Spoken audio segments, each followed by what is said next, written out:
Did you know that nearly 75% of India's cargo is transshipped through foreign ports like Colombo and Singapore? That means longer shipping times, higher costs, and billions lost in fees every year. Now, what if India had its own world-class transshipment hub, located right next to one of the busiest sea lanes in the world? That's exactly what the Great Nicobar Project is set to deliver, a project that combines trade, security, and strategy at the very heart of the Indo-Pacific. Great Nicobar lies just 40 nautical miles from the Malacca Strait, the narrow passage through which almost 40% of global trade and much of East Asia's oil supply flows.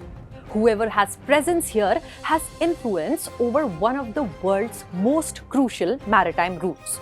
This geography is India's advantage, and the project is about turning that advantage into strength.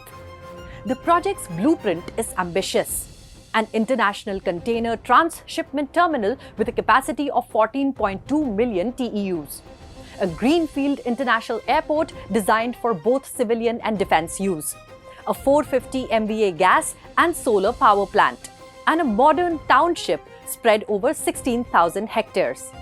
Phased until 2047, the first stage alone could handle over 4 million containers a year, immediately reducing India's dependence on foreign hubs.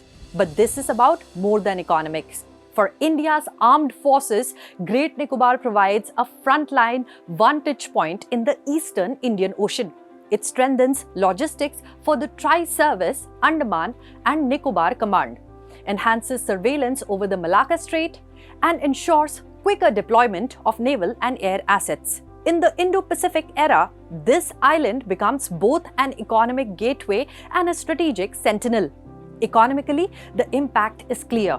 By cutting reliance on Colombo and Singapore, Great Nicobar will bring transshipment business home, save costs for exporters, and create thousands of jobs. But it also sends a message. India is no longer just a participant in maritime trade. It is building the infrastructure to be a regional leader. Of course, questions have been raised about the environment in tribal communities. Here are the facts.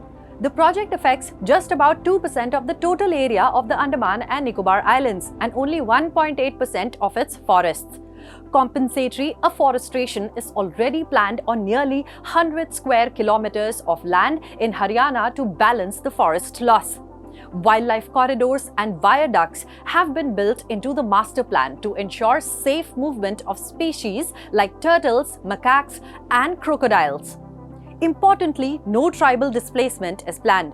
Consultations with the Anthropological Survey of India, tribal welfare bodies, and the Ministry of Tribal Affairs were carried out in line with the Jarawa policy of 2004 and the Shompen policy of 2015.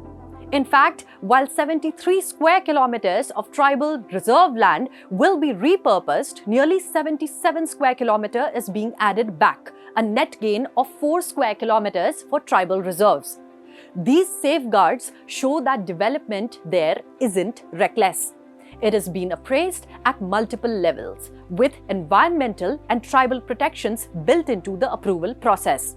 The project represents what India calls a model of economy and ecology together, growth without losing sight of conservation. At its core, the Great Nicobar Project is about securing India's strategic future. From trade and jobs to defense and deterrence, it strengthens India's role in the Indo-Pacific, reduces vulnerabilities, and anchors national interests where they matter most, on the high seas. It is India's statement of intent in the Indo-Pacific, to be not just a continental power but a maritime power as well. I'm Richa Dwivedi. Thanks for watching. Don't forget to like, share, and subscribe for more such explainers.